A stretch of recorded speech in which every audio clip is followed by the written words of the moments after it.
That's the size you're going to look for, about 32 millimeters, which is about an inch, only an inch and a quarter. Is there any water in there as well? There's a little water in there, and then when you take them out, they're already thawed. They never freeze solid. So rinse them well. These are already pre-flushed. You can get them pre-flushed and non-flushed. If you get them non-flushed, it's a pain. You've got to take them out, separate the casing, put them under some running water, put them on your sink, and blow them out. The salt's inside. These are all pre-flushed, and I don't do anything with them. I take them out of that bag, I wash them, I just rinse them in cold water 4 or 5 times until I don't see any salt on the sides of the bowls, and then I go ahead and start stuffing. Any questions about the casing? You know, guys, you just shout out anytime. Grinders. Again, this little guy here has a capacity to do 250 pounds an hour. That's amazing because it's only that big. I have one at home and I paid $99 for it. You get what you pay for. It lasted about 6 months. I probably did 200 pounds through it, and now it's gone. So if you're going to buy something, if this is going to turn into something that you want to do a lot, spend the money. Spend the money. It'll last a while. Maybe you don't need a stuffer this size. You could buy stuff tubes if you wanted to, put your casing on them, and stuff it by hand. It'll take you forever, but people do it. They use the backs of wooden spoons or anything that's going to fit inside there. So you don't need a big fancy thing. Ziploc bags. If you've got Ziploc bags, put your sausage meat in the bottom of them, wrap them up, put them in some boiling water. Sausage, no casing. It works. It's not as good. It doesn't look as good. It's not very appealing, especially if you're going to boil it. But let's grind some meat. Well, let's not do that because I know where it's going to end up.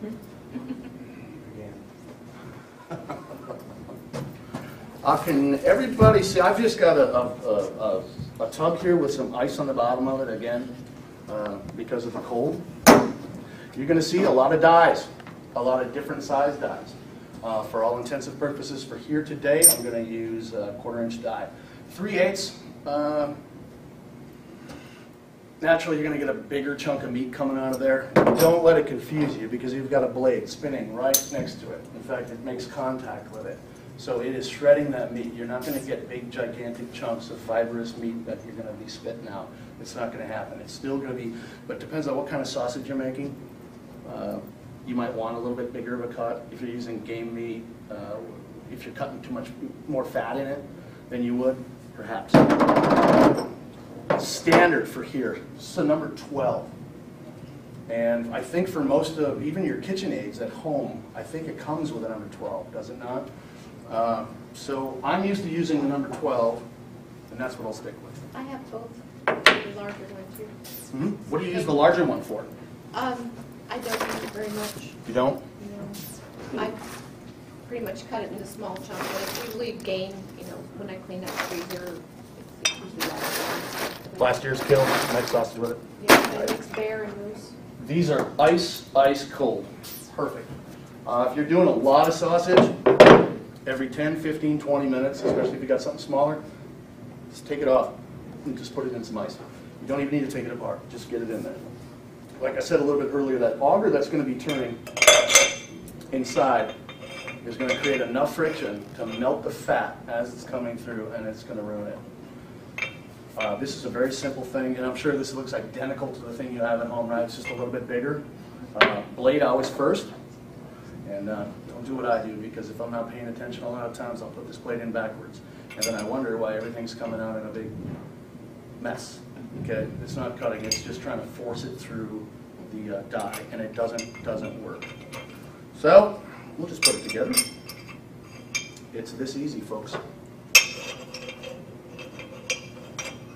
It's this easy. It's this easy. Okay, we got it. Something like this, if you're curious. Adam, my warehouse guy, is sitting in the bag. $1,000? That's $1,000. The stuffer is $1,500. 15? Or the stuffer's 15. Okay. That'll last forever. That will outlive me. This is a tri-spade made in Italy. That is the same construction that they did 100 years ago. basically. It used to be top mounts, now it's side mounts, just a little bit ergonomically, a little bit more comfortable to use. All right, I'm going to put my grinder together. We're going to grind some meat. It's Irene. You might come up and help here a little bit, huh? Yeah. A lot of grinders, you don't have to take this apart. Okay, I just find it a little bit easier. There's a catch on that groove that goes into the drive shaft, and that $99 one I was telling you guys about a little bit later was all plastic. And so now I'm surprised it didn't hold up.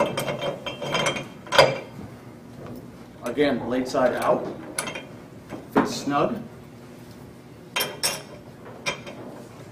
Let's try this again.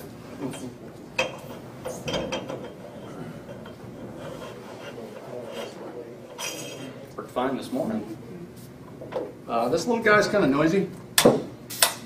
Sometimes. This bar we have power. It worked earlier.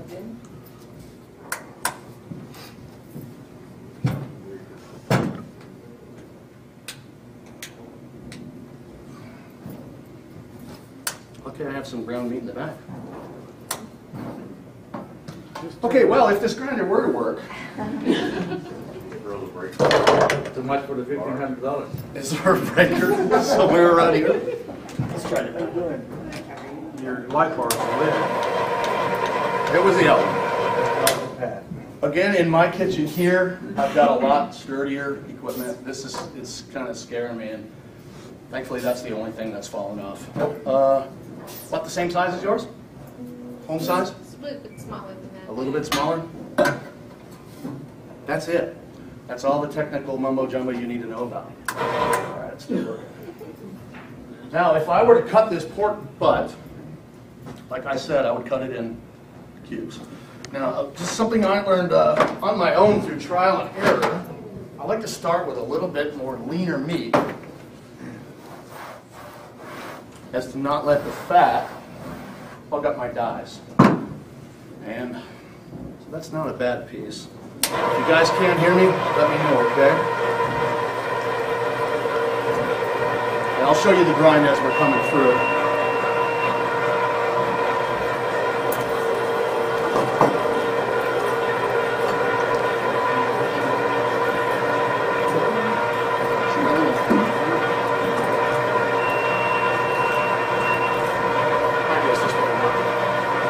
Whatever you got. Naturally, I don't have to tell you, please don't put your fingers in there, and do not wear gloves. Okay, we wear gloves for everything, especially here and at home. When you're grinding meat, do not wear a glove. Obviously, it could possibly pull your hand in, or at the last minute prevent you from pulling it back out. Now, I am looking at some ground meat here, and I did not cut any fat into that. That is absolutely perfect. That, you know, you couldn't ask for anything better than that. That right there is probably 35% fat. It's going to do wonders for the color. It's going to do wonders for the flavor. There we go. So I'm going to keep on grinding. That's not too loud, is it?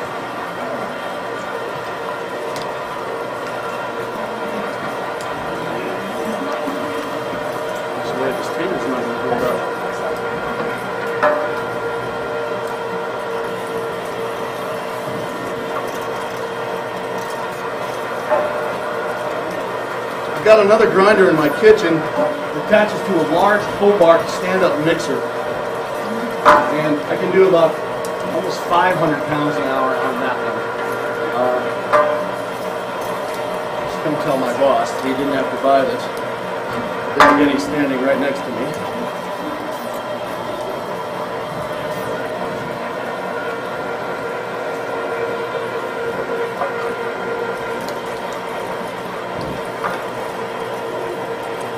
Anybody see that coming out?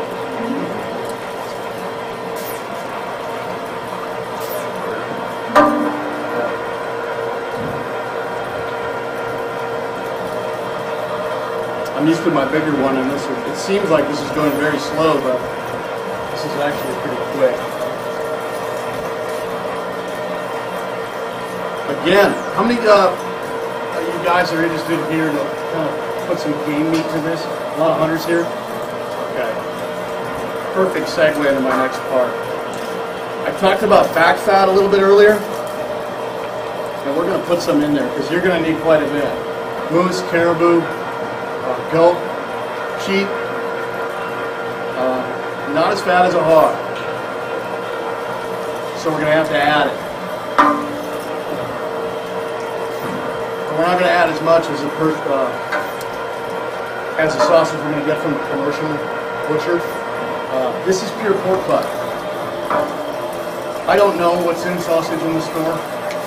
Quite frankly, sometimes I don't want to know what's in sausage in the store. But it's still good nonetheless. Have you ground back fat before, ma'am? Just when I mix it, when I do it, I'll cut it up and I'll mix it with my meat. And then I put it in my tray, my tubs are about half as deep as yours. And then I mix it with garlic milkshake and pour it on there. So you process your garlic? Yeah, I make it into a milkshake. Right. In the blender, and then I pour it all on there, and then I sprinkle the seasonings and then the cure, and then I toss it With your hands? with my hands in the pans, and then let it rest, and then I come back and grind it. So I'm grinding the fat and a chunk of fat and then a couple chunks of the meat, so it keeps it coming through the thing. Because if you try to do just the fat, you mix it in later. Right, right. And I'm just going to cut some in. I just want you guys to see what it looks like when it comes out. Anybody ever have a Play-Doh machine when they were a kid? Same thing. Same thing. Two schools of thought here. Can everybody hear me over the grinder? We could season this meat before we grind it. We can season it after we grind it. And it depends on what style you're making. My father makes a salamini recipe, which is a native of northern Wisconsin. And the night before, he's going to grind seasonings, the garlic, and wine go in the cut up meat. And it's kept ice cold. So it kind of marinades. The only thing I don't like about that method is sometimes you got to clean your dye off an awful lot. It's gonna plug up depending on what you're using. It's gonna mow and chop through just about anything you put in it, but a lot of paprika, chili powders, if you're using granulated garlic, it's gonna turn into a paste with some of that blood that's in there and with some of that, whatever the natural moisture is, that's coming out of this fat, and it's gonna make a mess. And it's very, very frustrating. What do you think, Patio? About 10 pounds?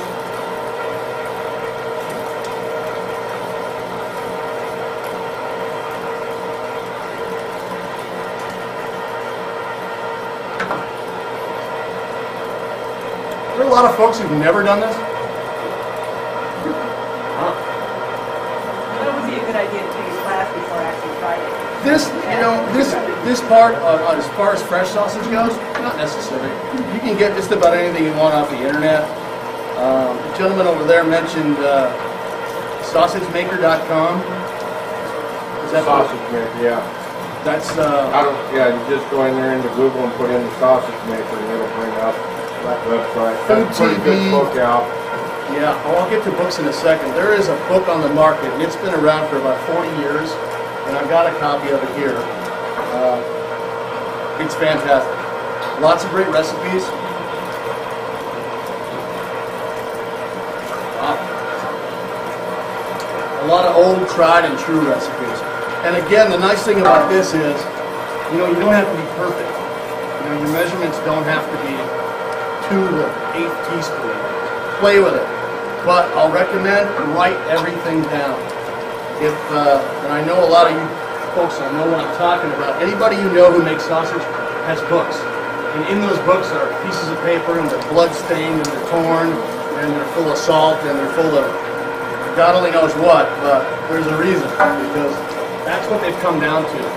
And I've got a few. I've got a favorite Italian sausage that I use. And I think originally it was a San Gennaro sausage, which is a festival in New York every September. It's sort of a religious holiday, but it's a sausage fest. Hoping to attend this year, but I'm not sure. It's heaven. There's little old men with grills on every street corner. cold beer, which I wish I could have provided because the only way to eat sausage is with cold beer. Right, Stevens Point? I have a big glass already. I'll say yes.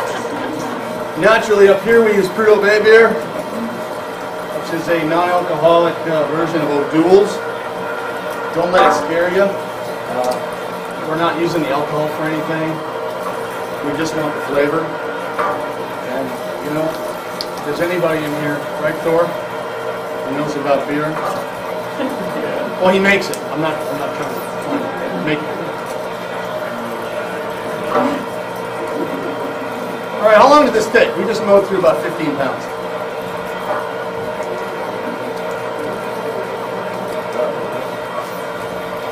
About 15 minutes?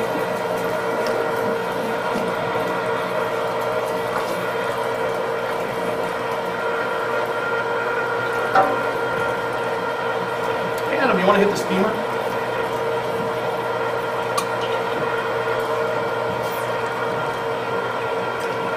Once we hit this stage, we can make whatever we want on it. That's the nice part. When I do this here, I'll go ahead and bulk cut 100 pounds of pork butt, and I'll grind it all.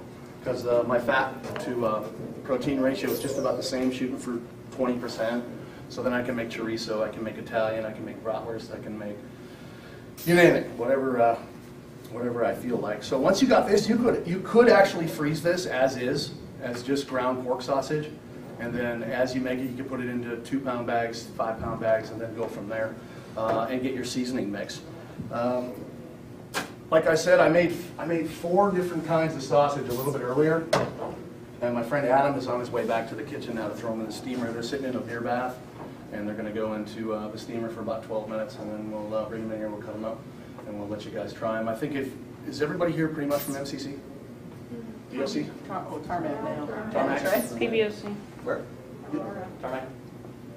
I've run chorizo here, we've run Italian here, and every Friday we do brats. And it took off like wildfire actually, and it was only going to be a once in a while thing, and now we do 100 pounds, 50 to 100 pounds every week. But I basically always start with that, that's it. Getting to my favorite part, this is back fat. You can ask your butcher for this, and we get it in, what are they, 50-pound cases, Adam? Yes. And this one's been cut up. But if you can see this, it's layer upon layer upon layer of fat. And it's almost looks like a football material. Goes through the grinder really easy, but again, and I'm going to take some out of the middle because this is warming up on the outside. You want this ice cold, or else it's just going to gum up your grinder. And we don't need to peel it, we can just cut it. Again, it's fat, be very careful, it's going to slide all over your board. And not that this sausage needs any fat, but I'm just going to add it so you can see how it looks when it comes through. Again, it doesn't have to be perfect, as long as it fits. So how does it stop you eat with a fat-free dressing, right? Yes. Yes. And I'll hold this up so you guys can see it. And it's going to come out straight.